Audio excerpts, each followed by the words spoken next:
Good morning. It's Saturday, May 14th. And for many weeks now, my good friend Gene, who I see on Zoom on a regular basis at least once a week, has complained about the baby formula shortage. And I did not know the facts associated with this particular disaster that has struck the United States. But I found an interesting article that explained the entire things. And this is a many-faceted problem. And it started when Abbott Laboratories, which is the primary manufacturer of baby formula in the United States, had a problem with some of its formula, which caused several infants to get sick with a severe bacterial case of something that I can't even pronounce, and 2 of the babies died. And Abbott was accused of misleading the public and not telling everybody the truth, which is much beside the point. It happened because of neglect, I assume, and that caused Abbott to shut down its factory. So there's very little manufacturing of baby formula to replace it in the United States. And that is the start of this crisis.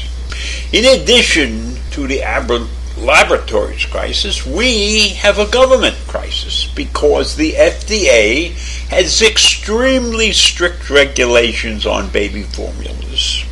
And therefore, we can't go out to any European countries or Canada or Mexico and buy formulas because those formulas do not meet the criteria that the FDA has set for formulas in this country. And there's no way to get those formulas overseas without overturning the FDA and their rules. So that's the situation that we are confronted with. We are also confronted with a lot of misinformation as parents run rampant around the country trying to get formula for their infants. And many of them have tried to create their own formula, which is a disaster because the formulas need a certain amount of different elements that normally we as adults in our cooking venue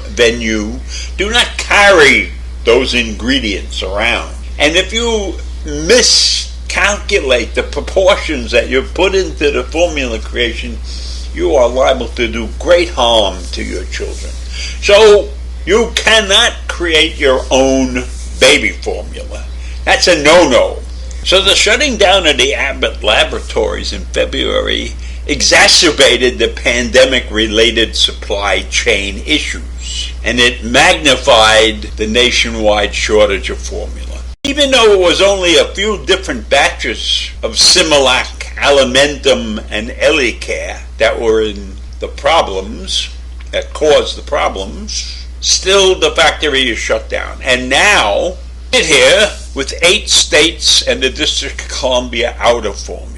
Now, Abbott Laboratories said they could restart production in its Michigan facility within 2 weeks if they can ever get approval from the FDA. Now, it's very difficult to get approval from the FDA. They are not just going to bend because there's a crisis.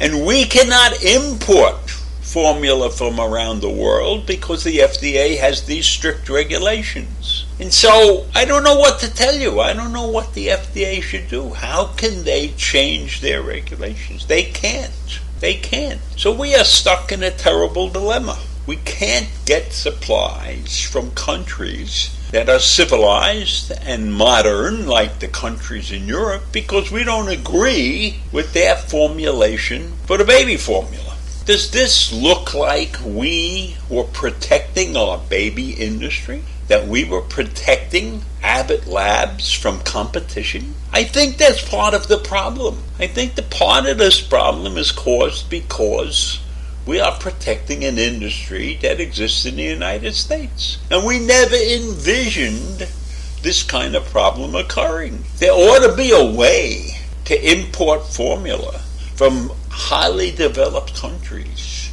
who I am sure are not producing inferior products to feed and help their children grow. So why can't we do something about this? Seems to me that we are trapped in a morass that we've created for ourselves. Lack of competition is not necessarily the best way to go all the time. So if you are dependent on a single entity, like we are dependent on Abbott Labs, and something happens, we have no fallback position. And the same thing has happened in the chip manufacturing world. Most of the chips that we use in our cars, etc., are made in Taiwan. We have limited capacity and we see what that's doing, but that's not a life-threatening situation like this is. So you would think that we could do something to get formula into the United States. We can't even get formula from Canada because of the regulations.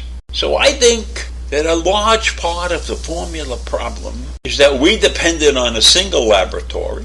It had a problem, and we had no backup plan. Does that sound familiar to you? It sounds awfully familiar to me. And of course, the Republicans are jumping all over Biden for this problem. Well, what is he supposed to do? He's not the guy that controls the FDA. The FDA has got a job to do, and they think they're doing it right.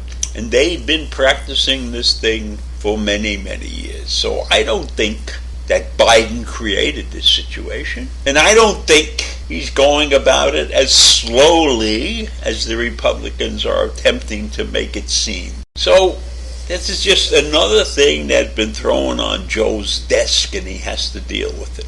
I don't really know if he's fully competent enough to deal with everything. But that's a whole other issue. So I leave you with that, and I hope that we are smart enough to not harm our children and to figure out a way to get them properly fed. So I'll see you tomorrow.